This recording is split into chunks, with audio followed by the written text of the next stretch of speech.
Hello brothers and sisters, welcome to Dangerous African Confession HD, the place where secrets, mysteries, and untold truths collide. Here, we bring you stories of power, betrayal, and the price of walking between worlds, and sometimes, even those who try to escape it. This is the continuation episode from the man who once believed he was called to serve God, but soon realized he was serving something far older. From the moment he inherited his grandfather's power, he thought he could control it. This is the confession that will make you question everything you thought you knew about power, faith, and destiny. But before we begin, please hit that subscribe button, turn on your notifications, and give this video a like. And if you think you've got the strength to share your own thoughts, leave a comment below.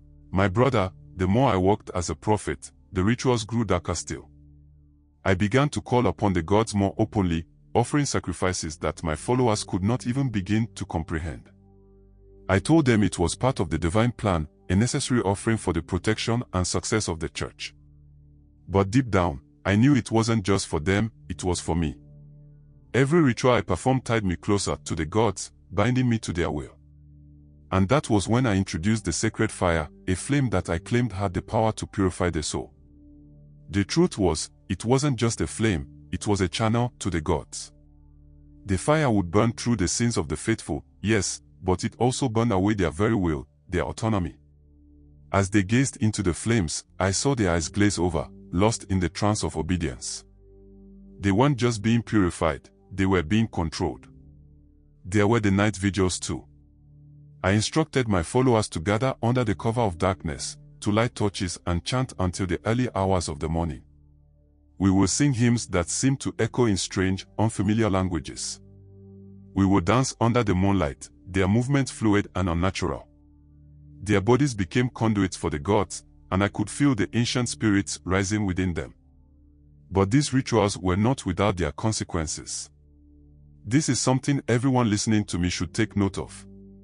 Anything you do that is a ritual in nature, be it at the church or any other place, there are spiritual consequences that they don't tell you.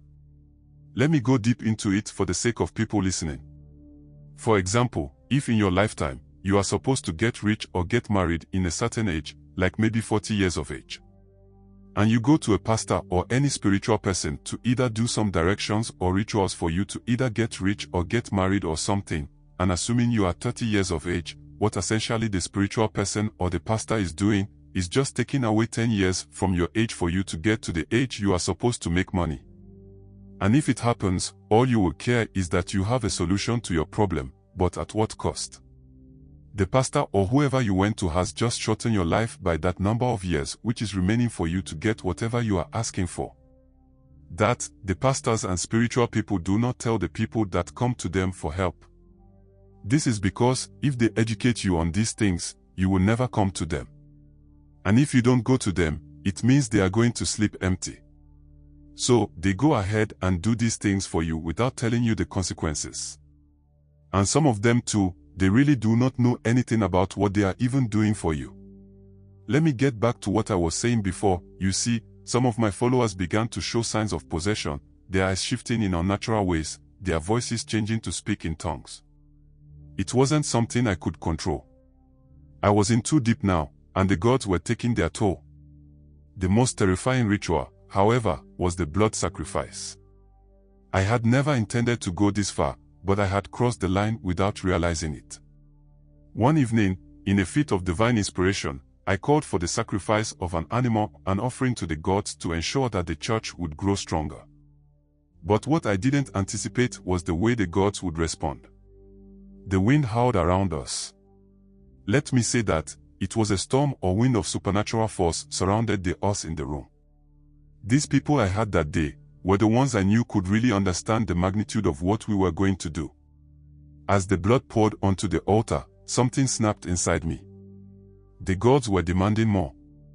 And the only way to appease them, to continue my reign of power, was to offer more than just blood.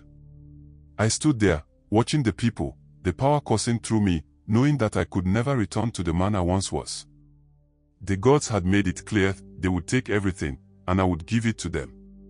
The line between what was sacred and what was profane had been obliterated, and there was no turning back. The rituals became my life, my identity. My followers worshipped me as their conduit to the divine, not knowing that what I had introduced to them was not holiness, but a darkness that could never be undone. You see, my brother, as the years passed, the struggle within me intensified. I no longer knew where I stood. Was I truly chosen by God, or was I simply a puppet of the spirits that had haunted my family for generations? My faith had been built on the foundation of Christianity, but now it seemed that I was living a lie. How could I reconcile the power I wielded with the teachings of Christ? How could I continue to preach about salvation and redemption while secretly consulting the gods of my ancestors? The doubts gnawed at me constantly. I began to question everything I had ever believed. And that was how the church that once seemed like a refuge now felt like a cage. The power I once thought was a gift from God felt like a burden. I would stand before my congregation, delivering my prophecies, feeling the weight of their trust on my shoulders. But all the while, I was haunted by the thought that I was not serving God at all. I was serving the spirits of the past, spirits that had no place in my new life. But you see, the most painful thing at that time is that I couldn't stop. The visions kept coming. The people kept coming, seeking answers. They believed in me, trusted me, and I could not turn them away. It was my curse and my blessing. The power I had so longed to escape was the very thing that made me indispensable. It had become my identity, my reason for being. There came a moment when the truth could no longer be ignored. It began like any other night. I had completed my evening prayers, the ones I had learned in the church, and offered my usual token sacrifices to the gods of my grandfather. But that night, something felt different. A heavy presence hung in the air, and the air itself seemed to thicken as if it were charged with a static energy I could not explain. I sat alone in my room, in the solitude of the night. The silence was almost deafening. And then, slowly, it came, the feeling that I was not alone. I could feel the gaze of unseen eyes upon me, the weight of ancient power pressing down from every direction. I had been careful, too careful, I had thought, to keep my practices secret. I had whispered the sacred names of the gods only in the deepest corners of my mind, never daring to call on them openly. But tonight, it was as if they had been waiting for me to falter. So my brother, I heard the wind outside, though there was no breeze. The candle flame before me flickered violently, though the air was still. The shadows in the corners of the room stretched unnaturally long, and the temperature dropped. The darkness around me seemed to pulse with an energy that vibrated in the very bones of the room. The gods were here. At first, I tried to maintain my composure. I told myself it was nothing, just the result of my own fears, my own guilt creeping into my mind. But the visions came swiftly, forcefully, and there was no denying what was happening. The first vision hit me like a blow to the chest. I saw my grandfather, his face full of anger. He was standing before me, but this time, he wasn't the frail, dying man I had last seen. His eyes were burning with a fury I had never known. He looked at me with such intensity, and for a moment, I thought he would speak. But the words didn't come from him, they came from the air around me, from the darkness itself. The voice I heard was deep this time, and it told me that I thought I could run. It didn't come from any one place, it seemed to come from the very walls of the room. Then it came again, you thought you could escape your birthright. But you cannot. We are not so easily denied. My brother, the ground beneath me trembled. The shadows in the corners of the room began to take form, not human, not animal, something in between, something ancient and unknowable. They were beings made of shadow and smoke, their eyes glowing faintly with the light of some unseen fire. I tried to stand, to move, but my legs were frozen, as if the very air had solidified around me. I could feel the weight of their gaze on me, pressing down with an unbearable force. Every breath I took was heavy, like I was breathing in something thick and suffocating. The shadows began to move around me, circling slowly, their eyes never leaving me. I could feel their power growing, seeping into my skin, into my very soul. I could feel the weight of ancient rituals pressing down on me. I had been using their power, taking what they offered without truly understanding the consequences. Now, the gods had come to collect. In that moment, I understood. I had thought I could control them. I had thought I could use their power for my own gain, to help the people in my congregation, to make myself seem more than I truly was. But I had been wrong. I was not in control. I had never been in control.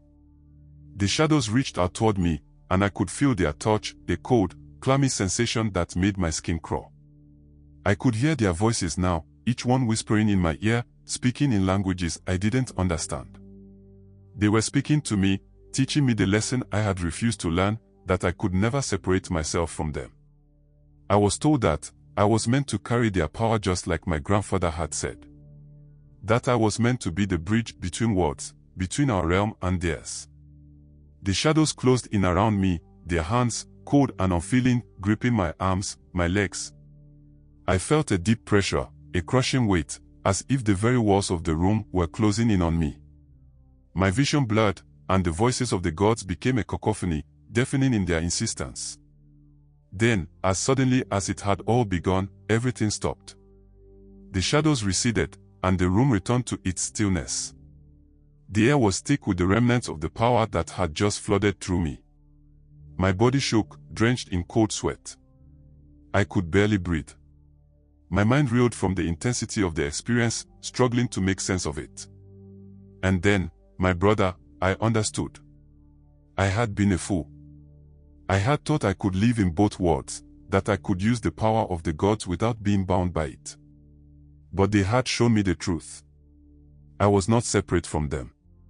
I was tied to them, to their will, to their purpose.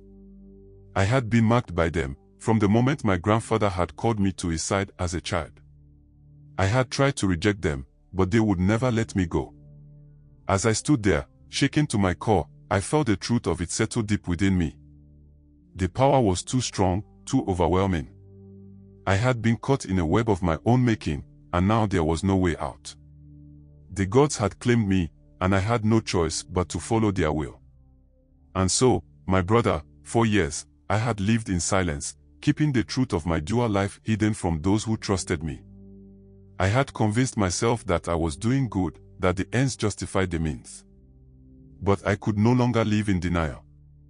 The burden of my secret had become too great. That is why I stopped pastoring, and making sure I can deal with these things in my life fully before I will get back and tell the people what really is going on with my life and what was behind me as a prophet. I needed to make sure I am truly cleansed and free from the grips of these entities. So if you heard I am no more pastoring like you said earlier when you came, it is true. And that is the reason. I want to use this opportunity to talk to the people out there who might get the chance to listen on my story that you don't know anyone who comes to the church as a pastor's secret. Anyone in life has their own secrets.